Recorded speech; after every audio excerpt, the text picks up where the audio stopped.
the reason I wrote that book was to demonstrate as well as I could that there was no necessity for the Weimar regime to come to an end.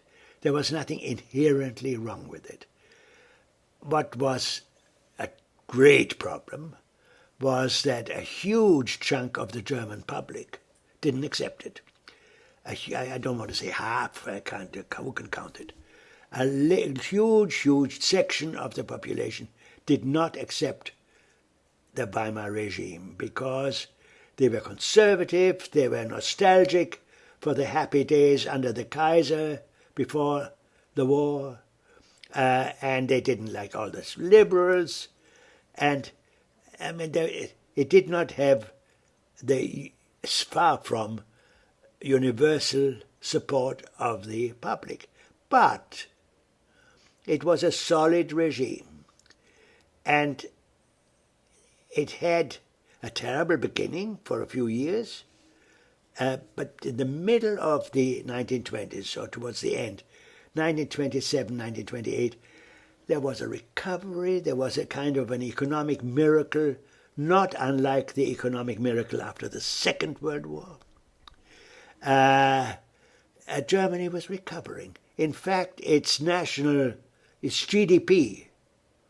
was, by 1927, I think, almost the same as it had been in 1914.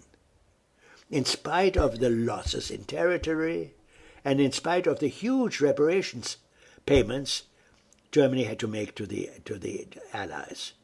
So it had made an economic recovery.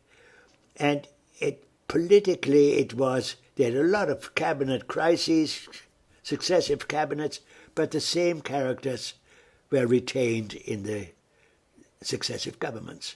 Above all, a very great man, Stresemann, who was the prime minister, the chancellor in a number of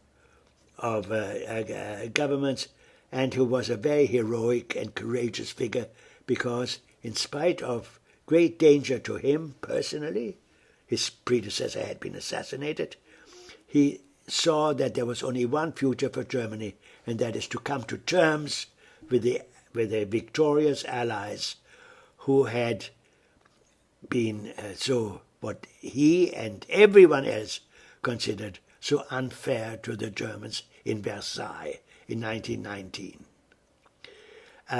But the point is, and it is not remembered now, that there was a very good chance a decent liberal Germany might have arisen after the First World War. Now, you may ask, what about Hitler? What about the Nazis? Didn't they make trouble from the very beginning? And the answer is, Hitler did not. Hitler was a marginal figure, a kind of semi-lunatic figure on the very margin of German society until the Depression, when he emerged. There was a breakdown in 1929, but in 1926, 7 and 8, Germany was attaining some kind of new respectability and stability. And I chose, in order to make that point, a moment which I vaguely remember, I was 7 at the time, in 1927, of an international exhibition of music in Frankfurt, my native city. And it was a terrific event. It was a great event, and it celebrated the centenary of Beethoven's death. Beethoven died in 1827. This was 1927. And in order to observe this and to show Germany at its best Beethoven music, the municipality of Frankfurt decided to have an international exhibition on a very ambitious scale. How can one exhibit music, you ask? Well, one can exhibit music by showing the physical means of making music. First editions, autographs of great composers. That's one way. and it was incredible what was exhibited, and it came out of private collections. Bach manuscripts of cantatas, letters, Mozart letters, Mozart operas, Beethoven letters, lots of them. First edition, Brahms, handwritten manuscripts of symphonies and songs, and Schubert songs, Die Winterreise, and all this was exhibited. And other things. For example, out of Moscow came the original furniture of Tchaikovsky's studio in the conservatory in Moscow. And out of, I don't know, Zwickau, which is a place in Saxony, near Dresden somewhere, came the workroom of Robert Schumann, the composer, with the pictures which hang on his wall and books that were lying around and all this. And it was a great event celebrating I must correct myself, celebrating music. And it was particularly significant that it was music, because not only were the Germans good at it, but music also did not require words.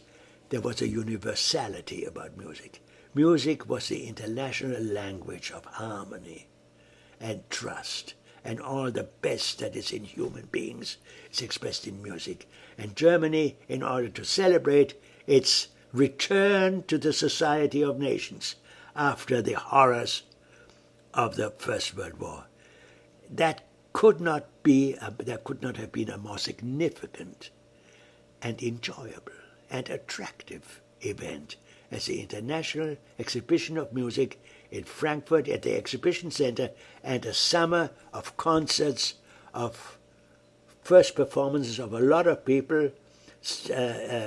Works were performed that are now part of the repertoire. Piano concerto by Bartók, who was there, and all kinds of other things. Anyhow, it was a great summer, the summer of 1927 in Frankfurt.